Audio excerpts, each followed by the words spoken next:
sort of neoliberal dream that could be transplanted, once successful, into the whole of the UK. Do you think there's any element of truth in that? I think that is the way it played out, that a model introduced here was then exported. The question is, to what extent was that intentional or by design?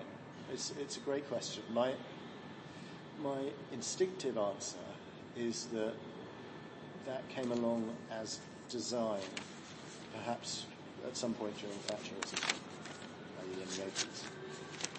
I think what really drove decision-making in the 60s and 70s was a desire to do this as quickly as possible.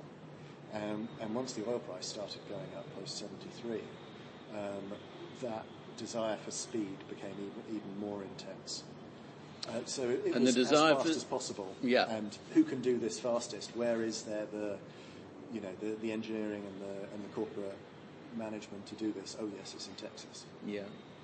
And to do this as fast as possible because Britain's in a dodgy state, and I've got some neoliberal ideas that I want to experiment with, and we need to, if we're going to sort of dismantle these various industries, we need something to prop it up. We need the tax revenues. I mean, you're talking about Thatcher. Yeah, talking about Thatcher.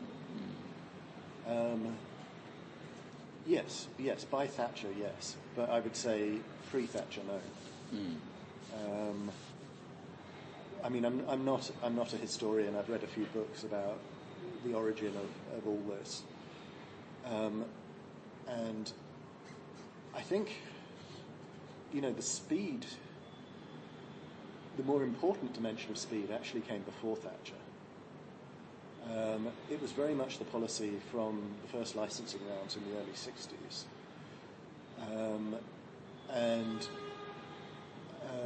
by the 70s, you can certainly see a rationale in terms of the struggles with the producer countries, in particular in the Middle East and Venezuela. In the 60s, there's an interesting question about what drove it, because those who were far-sighted might have seen we have a problem coming over the horizon with the producer governments. There were certainly those debates going on. Maybe that was part of it. It was more the economy's fucked. In the 60s? Yeah, latterly. We need some help, isn't it? Okay. You know better than I do. I mean, I could certainly see that in the 70s. I think were the 60s still kind of pretty hopeful? They were, it was... I think there was serious doubts about the state of the economy. Right, okay. What about ownership? Does that matter? I've said, there was a rush, just bring the American companies in, just bring them Swedish, Danish wind farm operators in. Does it matter who owns our energy systems? Yes, I think it matters a lot. I mean, I think I'd want to break that question apart a bit in terms of matter to whom.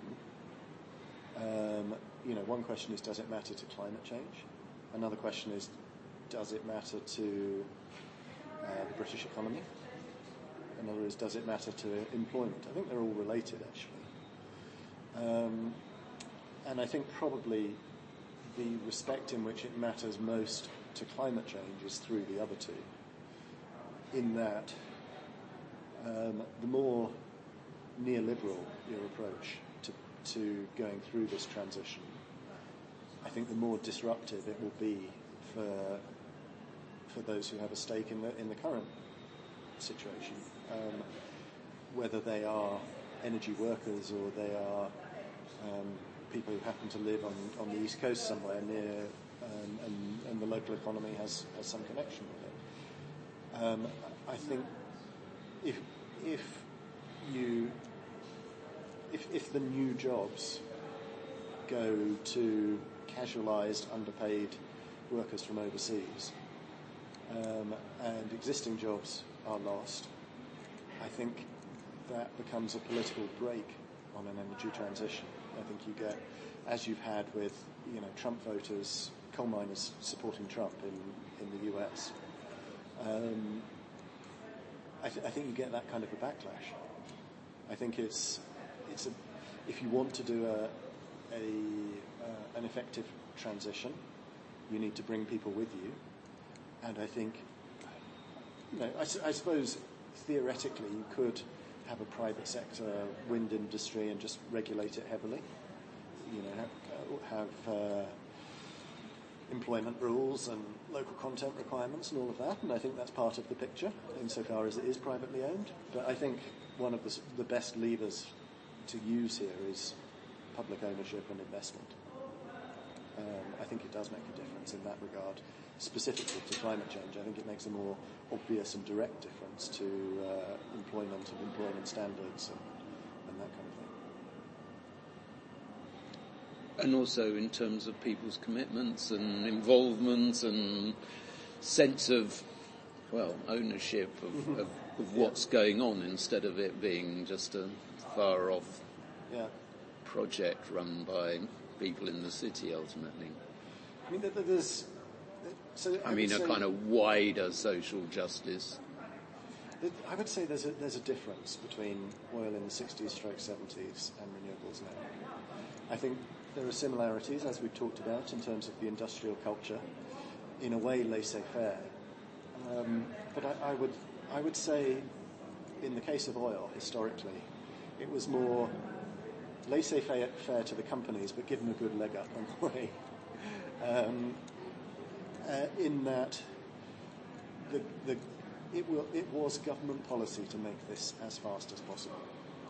And so they did all kinds of things to help the companies with that, in the licensing process, in the fiscal regime, in investing in the supply chain, investing in infrastructure, investing in training, all of this stuff. In both the 60s and, more importantly, in the 70s, I would say, because that's when, bits of steel were coming in. In the 60s, it was primarily exploration. And I think what's happening with renewables now is more laissez-faire in the round, i.e. let them get on with it, we don't really care too much. I mean, there's a bit of policy to support it, but not very much. So you're getting similarities in industrial relations and in employment, but a much slower rate of growth. One of my favourite favourite facts that I love to repeat as often as possible is the first oil was discovered in late 69, and it was in 81 that the UK became a net oil exporter. So 12 years to meet the country's entire needs and then have surplus to export. 12 years from zero. And by 85, the UK was the world's 5th largest oil producer. So 16 years from zero to the world's 5th largest. Now, you look at how we're approaching renewables now, it's nothing like that pace. Okay, it's growing, it is growing, but there's not an ambition that is even the same order of magnitude. It's just not close. And back then, of course, it was driven by strategic geopolitical threats and perhaps fears about Britain's role in the world and, economics, as you mentioned. I think we have a pretty significant strategic threat right now in climate change, but we don't see the policy ambition to match. Absolutely. To what extent is that issue that I raised briefly this morning about this culture, the fossil fuel culture, do you think that's relevant or irrelevant? That, that Deputy Prime Ministers and ex-BP person Liz Truss is ex-Shell, the sort of the influence of the likes of John Brown, and, that they are absolutely buried, we're all buried in of our age group, fossil fuel culture. To what extent is that a serious drag on what you're talking about? Well, of course, if I said no, it doesn't matter, then I'd kind of be saying, don't bother with this book. Sharp thinking. Just tell us what we want to hear. But, of course it shapes how people make decisions.